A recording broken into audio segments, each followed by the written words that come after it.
goodbye to what we had. The good times that made us laugh, always and bad. I thought we get to see tomorrow, but forever's gone away. It's so hard to say goodbye to yesterday. And good evening, everybody. Welcome to a very special edition of the Philly Podcast, brought to you by SixPackCoverage.com, La Terrain Watches, and The Monkey's Uncle. I am Eric Perugini. I'm here with my co-host Christopher Lahiff, and tonight we are with author Mike Sielski, of also writer for Philadelphia Inquirer, and we are talking about his new book, Kobe Bryant and the Pursuit of Immortality, The Rise. And Mike, nice to have you on. Guys, thank you so much for having me. This is cool. This is great. I appreciate it very much. So, Chris, you got something? No, just thanks for joining us and joining Monkey's Uncle in Doylestown where we're live. And we're here to talk about your book, The Rise, for Kobe Bryant. You can get it at monkeysuncle.net. If you want to purchase it, $29.99. Yeah, unless you get it at Costco. You get 8 pounds of bacon. 8 pounds of bacon and a home appliance right with it. So I have a couple questions that I wanted to ask and then decide on it. Okay. What made you want to write a book about Kobe Bryant? I mean, obviously, we all have love for Kobe Bryant. But some of us, there's, the love for me, I've always liked him. Obviously, the city of Philadelphia took a while because he was a late. He beat us in finals, and I was at the All-Star game. They booed him. Yes, they did. I was there too. I was just sitting there on my seat like, wow, this is ridiculous. Like, it's Kobe Bryant. Like, and I think the Eagles Super Bowl win and how he reacted to it is like when the city of Philadelphia got back, like fell back in love with him. Yeah. And then obviously we all know the terrible tragedy. But what made you want to write a book about Kobe Bryant? Well, I mean, I always thought of him as a really complex figure, right? Like, great in so many ways, flawed in so many ways. I got the chance to cover him a little bit throughout his career with the Lakers. And so after he died in January of 2020, I wrote several columns about him for the Inquirer because of the connection to the area, his ties to Philly, his father having gone to high school and college and grown up in Philadelphia, and the connection to Lower Merion and all of that. So about 2 months after he died, I ended up kind of collaborating on a piece for the Inquirer with his coach at Lower Merion, Greg Downer, who knew him as well as anybody. And Greg had flown out to Los Angeles for Kobe's memorial service at Staples Center, and on the flight back had kind of written a loose essay, kind of compiling his thoughts about Kobe and what he felt about it and what Kobe meant to him. And Greg sent it to me and said, "Hey, do you think we could turn this into something?" And it ran in the Inquirer, and that gave me the idea that in the aftermath of Kobe's death, most people, I think, looked at him as a Laker and a person of the West Coast first and foremost, primarily because when he joined the Lakers, he was 17 years old. So he kind of grew up before America's eyes, right? He went from 17 to 41, and he was in the public eye the entire time. But having grown up in the area and worked in the area for a long time, I knew that there was this, no other phrase for it, origin story where he had lived in Italy and he had come back to Lower Merion, and Lower Merion had won a state championship while he was there. And there was this big decision he had to make about, am I going to college or am I going to the NBA?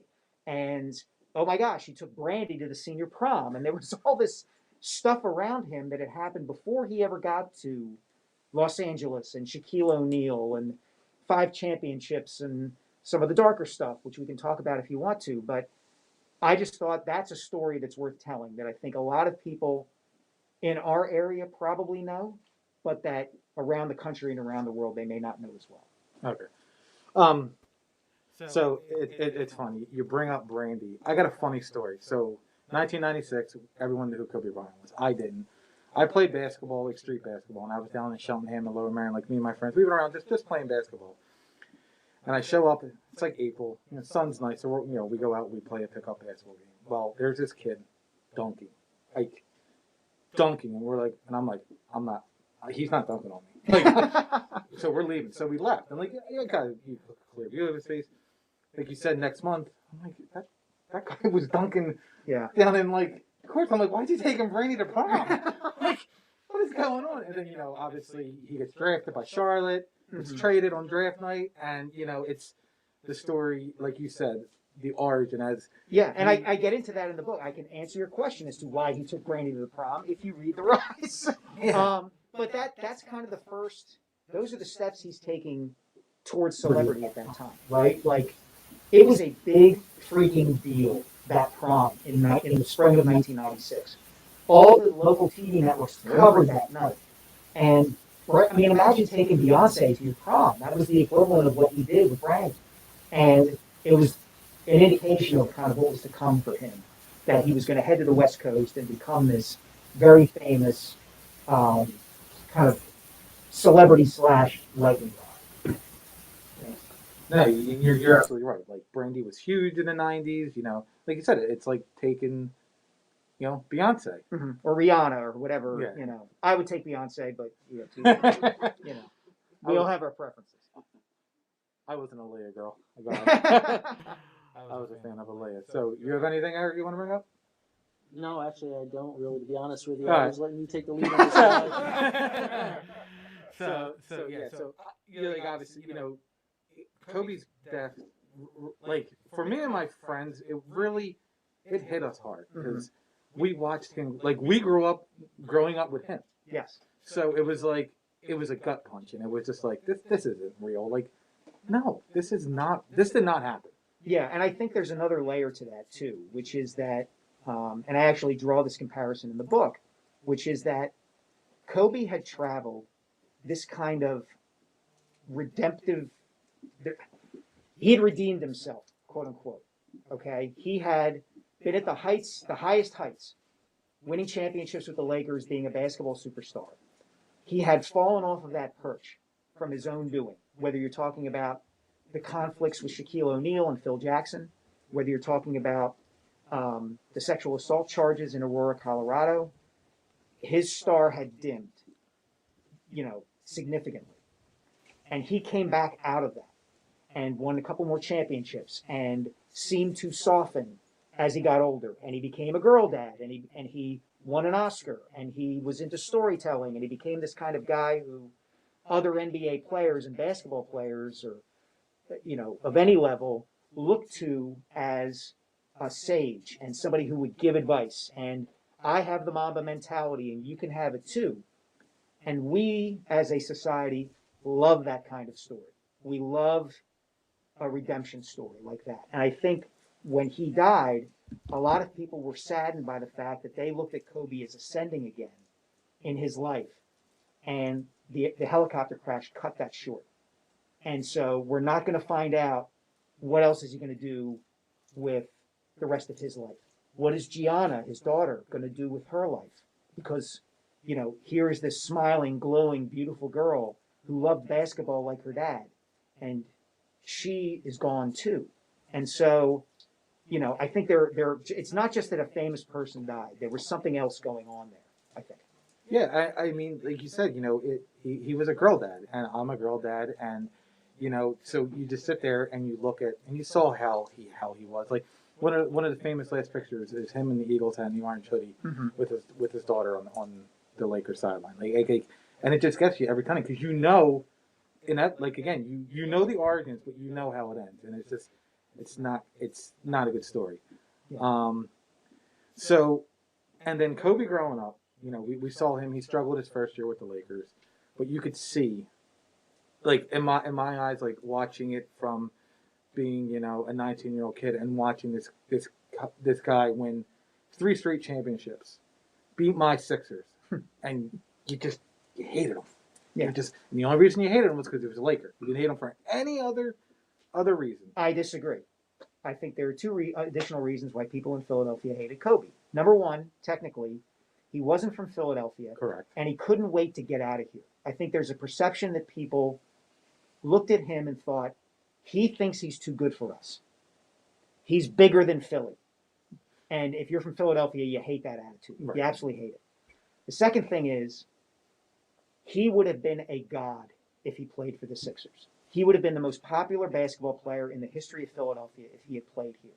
And the very qualities that would have made him that god here, the fact that he was so competitive, the fact that he worked so hard, the fact that he demanded so much of his teammates to the point that he would intimidate them, were the very things that made him hated because he played for the Lakers and played against Philadelphia.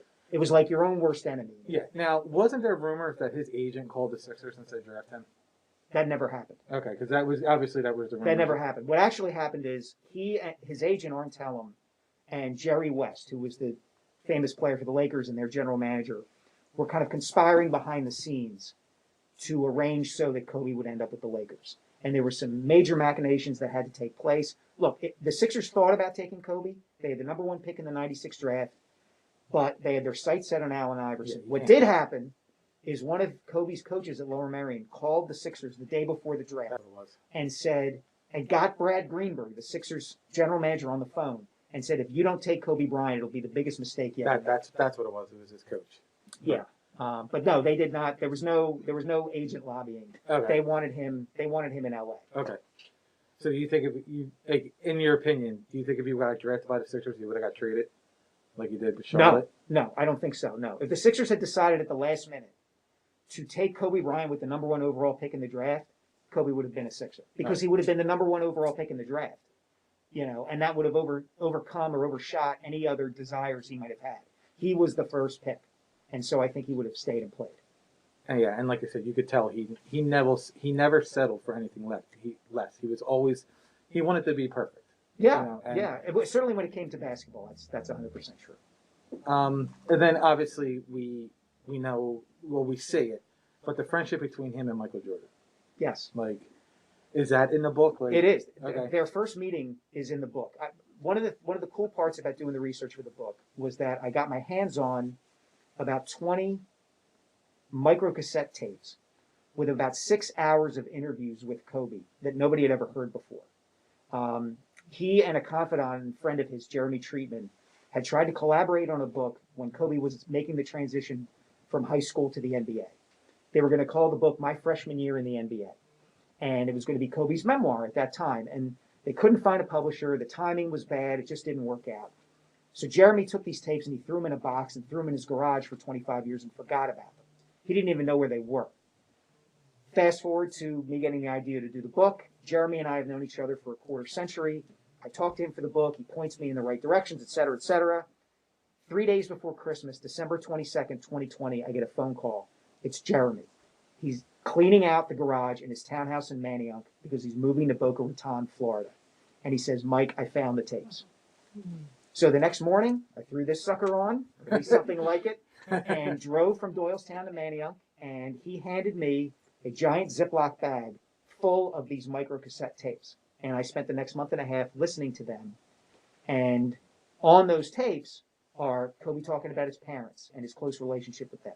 Kobe talking about taking Brandy to the prom, and Kobe talking about meeting Michael Jordan for the first time.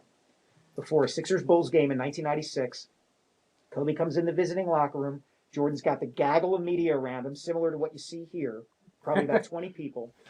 And he sees Kobe, peeks over the top of the media and sees Kobe. Says, hey, Kobe, how you doing? He recognized him, which gives you an indication of how popular Kobe had become by March of his senior year of high school. And they shake hands and they talk. And Jordan is lobbying him to go to the University of North Carolina, which is, of course, where MJ went. You got to be a Tar Heel, man. You got to go to, if you're going to go to college, go to Carolina, go play for Coach Smith. And Kobe says, yeah, that's great. But then on the tapes, he tells Jeremy, I was never going to go to North Carolina. And the reason is because Michael went there. I wouldn't have had my own identity. I wouldn't have been my own man if I had followed MJ at Carolina. So as much as he admired him and as much as he emulated him as a kid, there were limits even to his admiration. He wanted his own story. Yep. Like as you said, he wanted his own origins. So that's a phenomenal story. Like not wanting to go to North Carolina because of the MJ legacy. And by then, he had really already made the decision. He was going to go to the NBA. I mean, he knew one of the cool things about Kobe is that he knew his entire senior year, even while all the speculation is running rampant about what's he going to do? Is he going to go to Duke? Is he going to go to LaSalle? And as an undergrad at LaSalle at the time, I was like, oh my God, if we could get Kobe Bryant, that would be the greatest thing ever. Because his dad was an assistant coach there, and there were all of these rumors. And for a time, he actually thought about it. But after the summer of 1995, when he is scrimmaging and playing pickup against NBA players and Division I college players at St. Joe's, and he's holding his own and then some, he knows, I don't have to go to college. It doesn't matter that he scored really high on his SATs and could have gone to Duke even if he wasn't a basketball player and probably would have been a, aeronautical engineer if he had gone there. Yeah. Didn't matter. He didn't need college. He was going to get to the NBA in his own terms, and that meant going straight from high school there. Yeah, it's funny you bring up LaSalle because Donnie Carr went there. Yes. And he was supposed to be really good friends with Kobe because they were. Donnie's in the book too. Oh, really? I went to high school with Donnie. Oh, well, there you go. Roman guy. You didn't tell me that off the top. Yeah, I'm a Roman Catholic grad. I would say North Catholic, but they're closed. Yeah. There he is. So with the way Kobe attacked the game and how he wanted to be, the greatest, do you think it had anything to do with trying to reinstate the Bryant name, like with Joe and everything? Totally. I mean, Joe did not have the career in the NBA that he wanted to have. He was an incredible high school player at Bartram High in Southwest Philly, incredible player at LaSalle, left early. He had one more year of eligibility, and he left early. And if he had stayed for that year, he probably would have been the number one overall pick in that following year's draft. Okay. But he plays 8 years in the NBA, and he's one of these guys who he's 6'9", and he can dribble, and he can move, and he can shoot, and he can go behind his back and do all this stuff. But he was 6'9" at a time where a basketball coach put a guy who was 6'9" under the basket. And Joe didn't want to be there, didn't like being there. And Joe was kind of a flake. He was kind of a free-spirited guy. He was the kind of guy who'd miss the team bus to practice and things like that.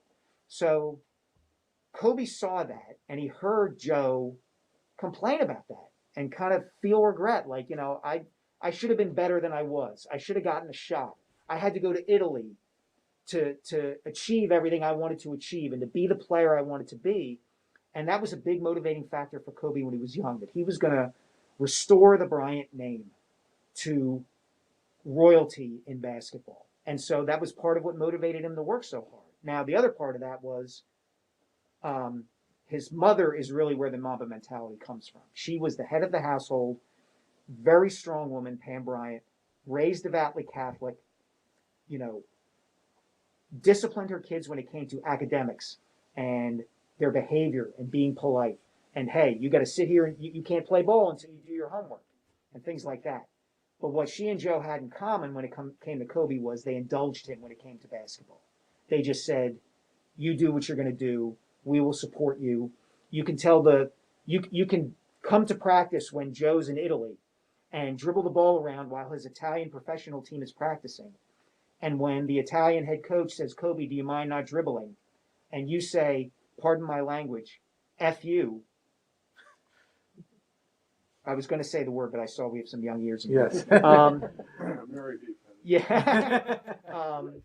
And you don't discipline him for that at all. You just let him be. And so when it came to basketball, he was spoiled, but he had that within him to push himself anyway. Yeah, I mean, he was fluent in Italian, correct? Spoke Italian. I believe he spoke Spanish too. Yeah, he was a smart guy. Like he was really very intelligent. Really he was, not many people talk about how smart he was. They talk about his killer mentality on the court. They don't talk about it off the court, and how great he was. Was there ever a time like that you think Kobe wanted to play for the 76ers? Or I asked him that. It's at the end of the book. In 2007, the Lakers came to play the Sixers in Philly, and after the game, during the game, I had heard a rumor that Kobe was considering ending his career with the Sixers. That he would, he might think about ending his career in Philly. So after the game, I asked him that. I said, "Have you ever given any thought to ending your career with the Sixers?" And he said, "That'd be nice. In high school, it's all I thought about." And he said it in a way that it was obvious that he was kind of weighing what to say. Now, this was 2007. He was still on his image rehabilitation tour after Aurora, Colorado. Right. So it was obvious he's kind of sitting back and saying, is this what people in Philadelphia want to hear? Is this what I ought to be saying for my image? It was clearly those gears were turning in his head because what he said was baloney. He didn't dream about playing for the Sixers. He retired in 2016. Yeah. He would have had to sign a 9-year deal. Yeah. Well, never mind that. The fact that he just never gave it any thought in high school at all. Like the idea of saying in high school it's all I thought about. No, you didn't. You thought about playing for the Lakers. They were your favorite team. So there's always going to be that mystery at the heart of Kobe, I think, because he, in so many ways, was kind of one step ahead of people. Like I mentioned with respect to his decision to go to the NBA out of high school, he kept that secret for close to a year. And he didn't even tell his high school coach, Greg Downer. Never told him explicitly, "Hey, coach, by the way, just in case you have to answer a question about it or keep this on the down low, I'm not going to go to Duke. I'm going to go straight to the NBA." Never told him that. Wow. That's and he says it on the tapes, and Downer told me that in an interview. So that gives you an idea of how calculating and thoughtful in an interesting way he was. And he played for 20 seasons. Yeah. I wonder if that was ever his mindset that he would play for 20 years. I think he played until he couldn't play anymore. I think I was there the last game he played in Philly when the Sixers were 0-18 and they beat the Lakers for their first win of the season. Of course they did. And he came out absolutely gunning and making everything. He made 3 of his first 4 shots from 3-point range. He had like 16 points, by the midpoint of the second quarter. And then he finished with 20 points because he was just out of gas. He was not the same guy that he had been. And, I think he knew it was time and, he went when it was time. Yeah, that's good. And then obviously we have the posters up here. Yeah, from Jordan, these are incredible. From Jordan Spector art. You got him 24 with his GG on there, his Mamba, his Lower Marion. And I don't know if anyone can see behind Mike is Jordan. It's Kobe and Allen. That these are great.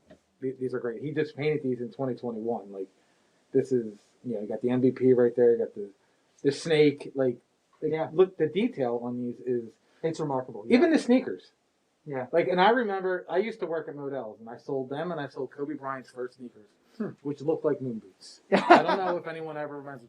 Google Kobe Bryant's first sneakers in 2000. They seriously look like moon boots. Derek and Dale's because we used to work together. I'll tell Sonny Vaccaro that, who signed him to Adidas. Other than that, I don't have anything else other than buy the book, read it. I don't care if you read it, just buy it. I got mouths to feed. Yeah,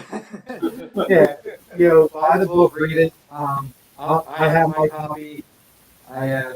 I'm reading on the airplane this week. I'm going away. Cheer competitions. I always need something new to read. There's just 8 hours in a gymnasium. But thanks for Thanks for having me on, guys. Oh, Great, I appreciate it. you also have the podcast. The Kobe Yes. Bryant. So these tapes that I uncovered, you can hear them. You can hear Kobe talking on them when he's 17, 18, 19 years old. And we turned them into this 12-part narrative podcast. It's all about the story of his early life. It's kind of a complement or companion piece to the book. And it's called I Am Kobe. And you can get it anywhere you listen to podcasts, Apple, iTunes, Spotify, anywhere. And you get to hear me narrate it. And then you hear, more importantly, you hear Kobe and what he was talking about and what mattered to him at that time. All right. Listen, you got anything, Eric? I know. Actually, no. I was just going to say this was. quiet over there. Yeah, no, this was your deal tonight. I was just producing. But actually, I just wanted to say, Mike, thank you for coming, and thank you for everybody here. You know, give yourselves a round of applause for coming out tonight, guys. Thank you. So obviously you can buy the book, on the Monkey's Uncle website, monkeysuncle.net, or any local retailer, even Costco. Get yourself 8 pounds of bacon, a home appliance, and the Kobe Bryant book. But other than that, I got nothing else. Thanks for joining. Thank you. Thanks, guys. Appreciate it. I enjoyed it. very much. You got it.